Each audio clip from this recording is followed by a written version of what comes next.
demos ênfase a alguma coisa importante, um tópico qualquer. Às vezes usamos em SVO quando não temos interesse especial na língua.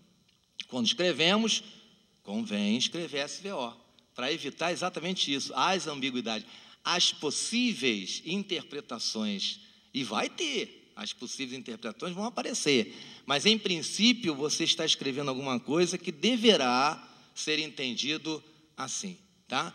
Então, a língua não é SVO. O português admite-se muitas inversões. De repente, alguém está interessado em saber sobre essas inversões, sobre essas colocações especiais. Por que nós falamos amanhã eu vou à praia e não eu vou à praia amanhã? Parece que é muito melhor falar amanhã eu vou à praia, ou então amanhã eu não vou à praia. Estamos marcando o tempo, né? E se a praia é importante, talvez alguém diria, a praia eu vou amanhã. Veja como tem uma conotação especialíssima quando eu digo a praia, eu vou amanhã. Tem que ter alguma coisa que motivou essa frase, porque essa frase não é normal, mas ela existe em português. Então, às vezes, pode acontecer da gente ter esse interesse, tá? Estudando a ordem das palavras em latim, você vai ter um cabedal, você vai ter uma base para estudar isso também. Então, não é um estudo só para latim, não está no tempo passado só esse estudo. Esse estudo tem sido citado em todos os estudos modernos sobre ordem de palavras nas línguas diversas, tá? Inclusive, eu cheguei a ele exatamente por conta disso.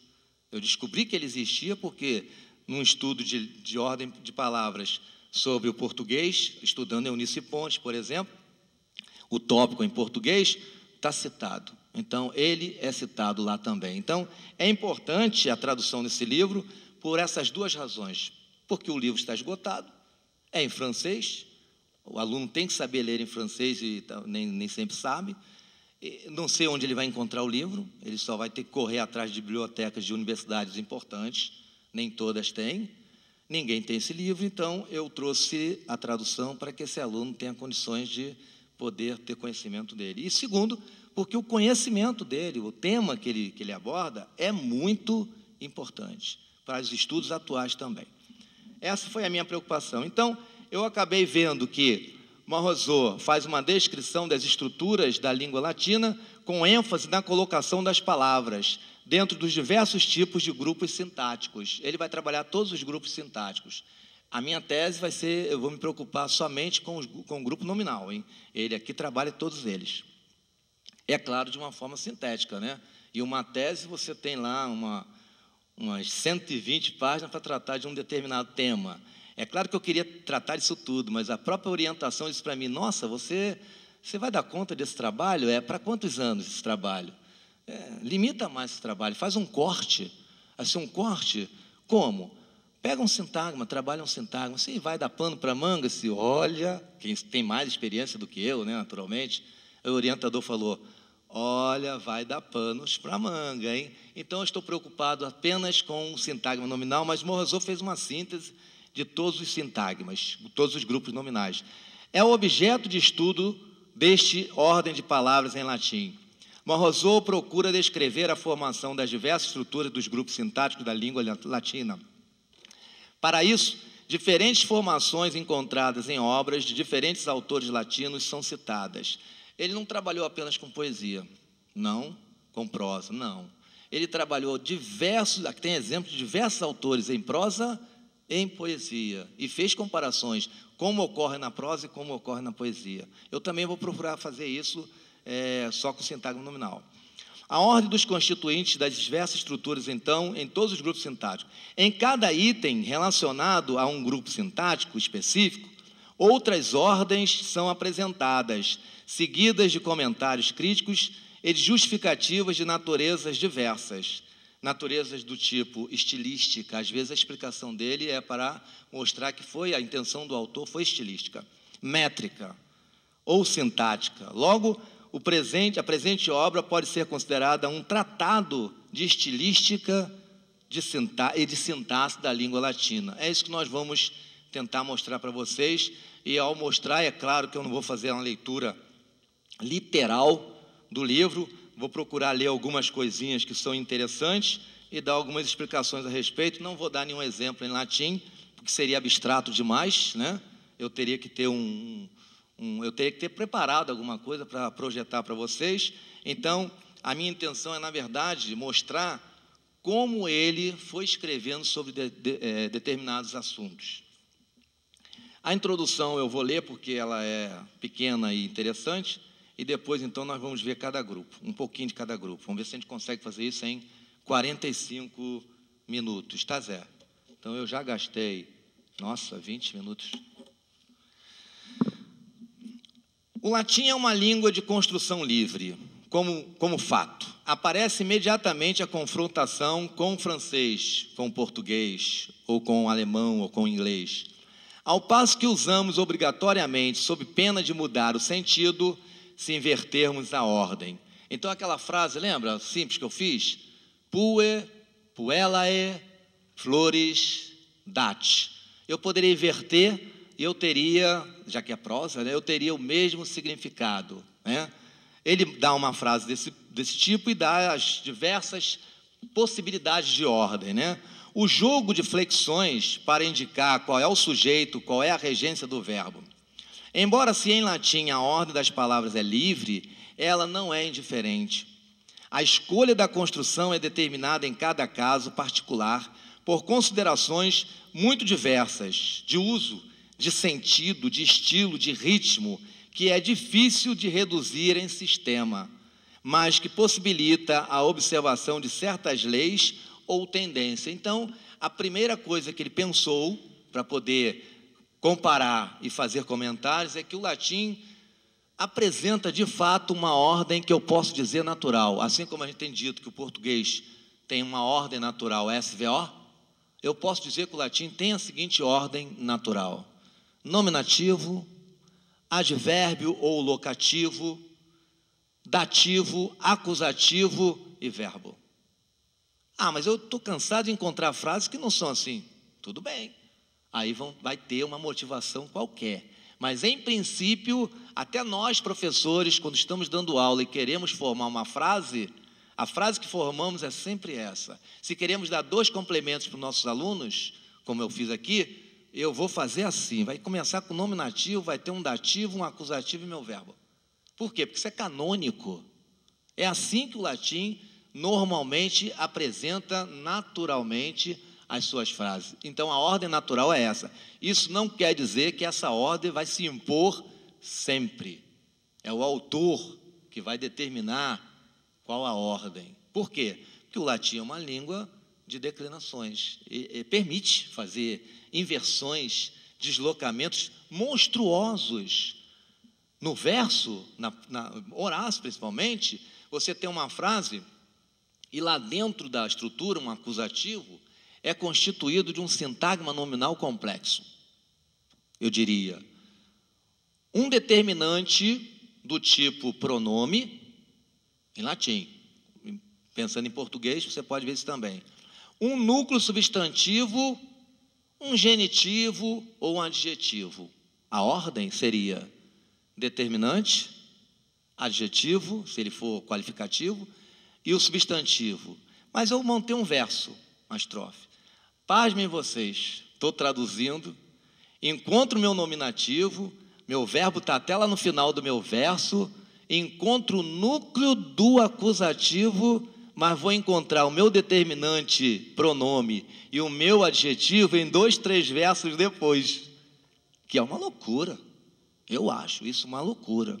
Aí nós, estudiosos atuais, eu, pelo menos, penso assim, ficamos pensando, como eles entendiam isso? Como é que pode falar assim e no final da fala a pessoa entendeu o que se falou, como eu estou falando aqui para vocês, vocês estão entendendo? Claro, eu estou usando a ordem natural da língua portuguesa.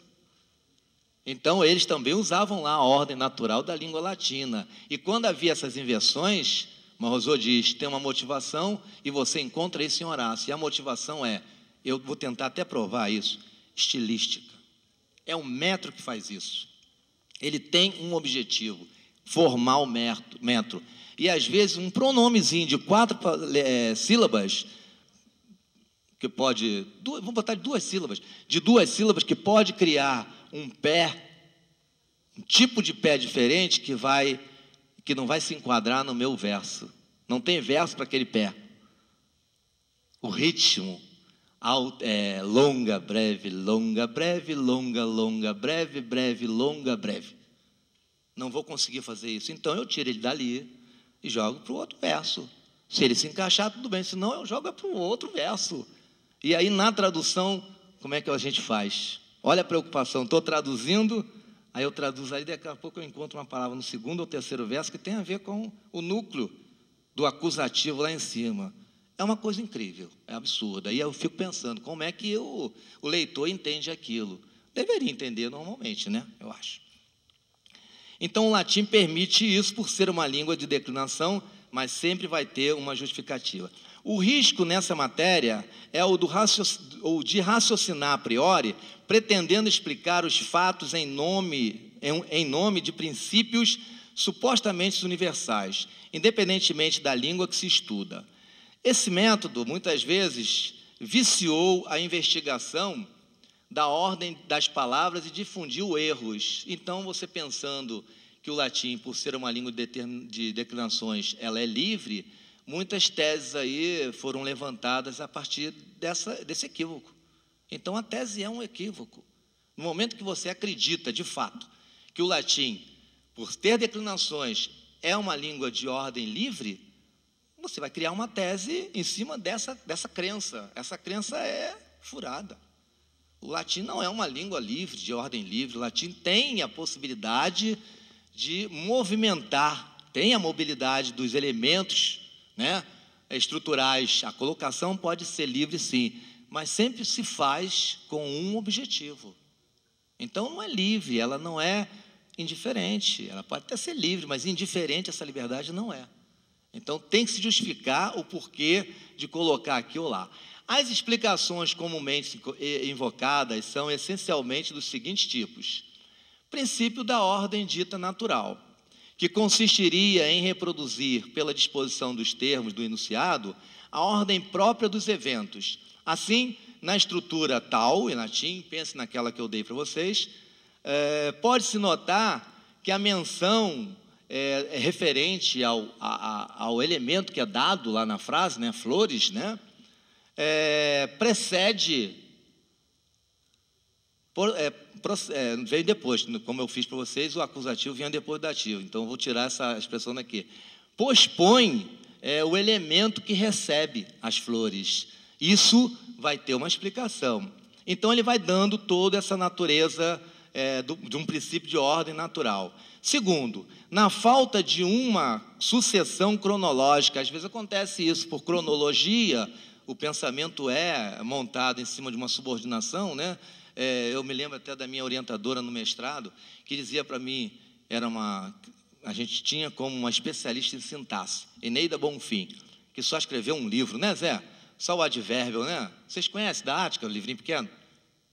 O advérbio é o único livro que ela escreveu de fato, mas ela era estudante, era estudiosa de história da língua, de latim, e especialmente para a pós-graduação, mestrado e doutorado, sintaxe. Então, ela dizia para a gente, quando pediu um trabalho final, lembre-se que o pensamento se estrutura de forma subordinada. Tudo é subordinação. Até a coordenação está subordinada no pensamento. Veja se não é de fato. João entrou na sala, ligou a luz e se sentou para ler o jornal. Isso não acontece à toa. Existe aí uma subordinação no pensamento, porque é impossível. João sentou-se para ler o jornal, entrou na sala e ligou a luz. É impossível. Existe uma cronologia do pensamento, existe uma lógica, né? É subordinação. Olha que as orações que eu usei são coordenadas. E uma final, né, claro. Mas está coordenada ali. João entrou na sala, foi isso que eu falei? João entrou na sala, ligou a luz e se sentou. Então, tem aí uma coordenação, período composto de coordenação, né? Que, aliás, ela sempre dizia, não se fala nunca em período composto por coordenação, porque o período só pode ser composto Por subordinação, isso estruturalmente, né? E o período no pensamento é sempre subordinado. Existe uma lógica no pensamento, né? Então, eu me lembro muito bem quando ela falava isso. Então, ele se baseia nesse princípio. Na falta de uma sucessão cronológica, invoca-se, às vezes, uma sequência psicológica, que conduz a ordenar os termos do enunciado na ordem que as noções correspondentes são apresentadas ao espírito. Pensamento, tá? Eu traduzi como espírito. Ok? Terceiro, é necessário admitir no espírito, no pensamento, uma hierarquia de noções que determinaria no enunciado uma disposição paralela dos termos. Será que a estrutura do pensamento tem a mesma nomenclatura, né, a mesma classificação estrutural nos livros, por exemplo? O que eu chamaria determinada oração, essas que eu fiz, de coordenada assindética, a segunda coordenada assindética, a terceira coordenada aditiva, será que no meu pensamento eu também daria essa classificação? Eu diria que existe um pensamento principal, uma ideia principal, e as outras duas são subordinadas a ela, como acontece num período subordinado, né? Que você tem, por exemplo, nós sabemos que o nosso congresso foi útil. Então, nós sabemos, tem um objeto direto, então, que o nosso congresso foi útil, é um objeto direto, é uma oração subordinada, objetiva, direta, né? Nós sabemos dessa classificação, né? Então, mas será que eu posso fazer como a gramática normalmente faz? Oração principal, nós sabemos. Oração subordinada, que o congresso foi útil. Será que isso é legal? Ou é melhor pensar como Perini, naquele seu livro, me ajude, Zé? Gramática Descritiva da Língua Portuguesa, que ele chama isso de uma única oração. Então, nós sabemos que a aula foi boa, é uma única oração, e é complexa. Poderia ser uma oração única também, simples. Nós sabemos isto, nós sabemos o caso. Mas se eu botei no lugar do objeto direto simples uma oração, eu encaixei uma oração subordinada. Mas não quer dizer que a outra é a principal. A principal nós sabemos que a aula foi boa. Ou é melhor assim? Não sei o que vocês podem pensar. Se os professores ensinam assim, eu não sei. Eu ensino assim. Nós sabemos que a aula foi boa, é a oração principal. E que a aula foi boa, e não é nem que a aula foi boa, mas sim, a aula foi boa, é a oração subordinada. O que não está nem na oração subordinada, porque se ela estiver, eu não posso nem chamar aquilo de oração.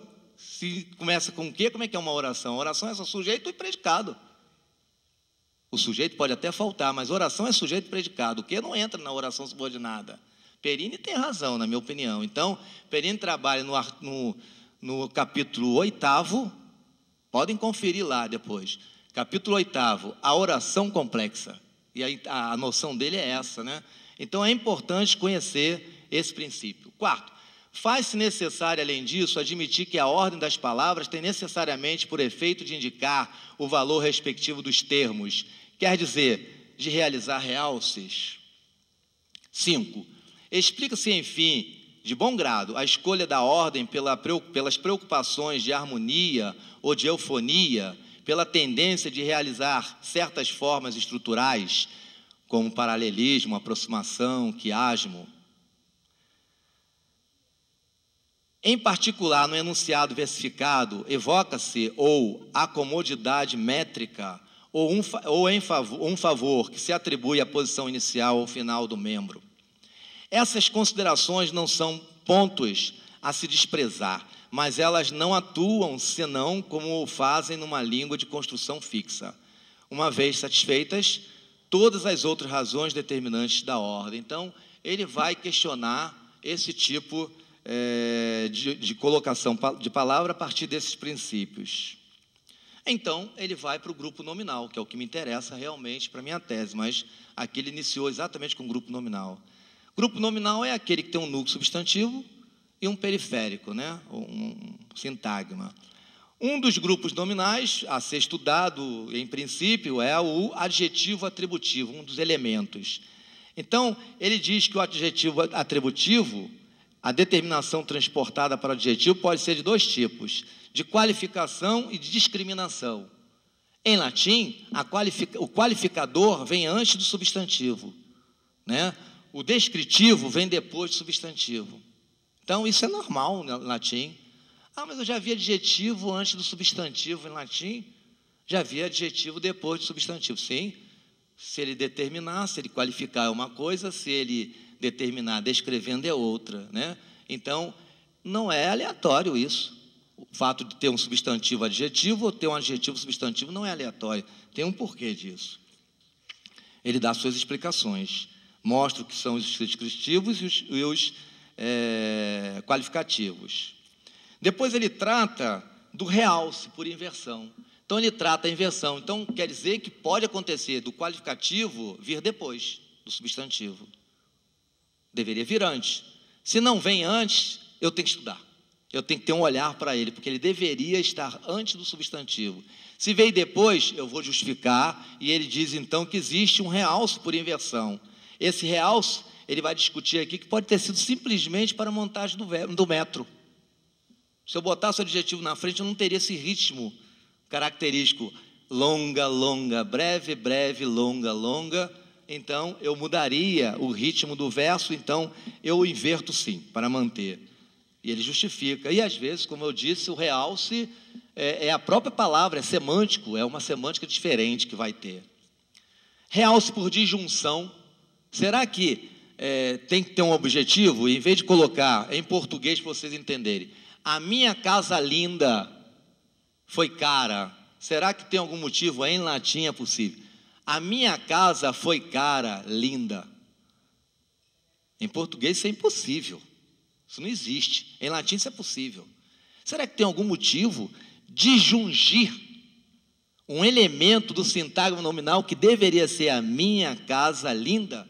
Eu só usei a minha casa e o linda foi para outro lugar, não sei para onde. Em latim é possível versos depois, 2, 3 versos, eu já encontrei em Horácio. Tem um motivo, sim, essa disjunção vai ser também justificada. É um realce e ele vai dizer... Pode ser apenas para montar o verso, não deu para montar no segundo, joguei para o terceiro, não deu para montar no terceiro, joguei para o quarto e assim foi. E pode ter sido por uma especificidade semântica, né? Aí ele passa a estudar o particípio, que o particípio, como nós sabemos, é praticamente um adjetivo, tanto que em latim nós estudamos o verbo nominal, né? Que em português nós falamos em forma nominal do verbo. Em latim é forma verbo nominal, não é forma nominal do verbo. Então, o particípio é uma dessas formas do verbo, né? Ele estuda porque ele funciona como um adjetivo e, às vezes, ele é qualificativo e, às vezes, é discriminativo. Temos que saber esse caso. Há estudo possessivo, lembra? Possessivo, pronome possessivo em português, seu, sua, é normalmente um adjetivo, quando seu carro, minha, o meu carro, né?